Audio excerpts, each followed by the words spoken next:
আমি মহারাষ্ট্রের অধিকার করে দেবেন।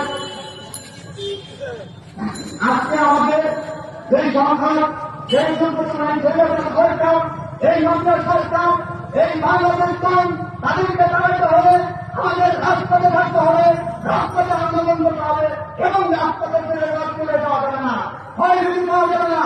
এই মন্ত্রের সরকার দেশটাকে অনুমতি খাটিয়ে দেশের মধ্যে আমরা চাই অধিকার পরিষদের অধিকারীকে আগ্রহ করতে চাই। আমরা এই সরকার দেখতে চাই না, বাংলাদেশ দেখতে চাই নতুন নতুন ইতিহাস আমরা গড়ে তুলতে চাই অধিকার পরিষদের পক্ষ থেকে এবং অধিকার পরিষদের পক্ষ থেকে। আপনারা সবাই আপনারা কি রাস্তাটা আছে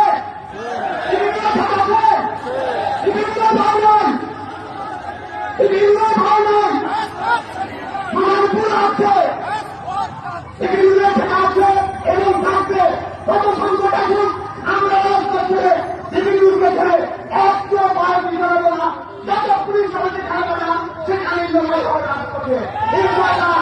আমরা জীবন পরিষদ আত্মহত্যা আপনাদের সবাইকে ধন্যবাদ।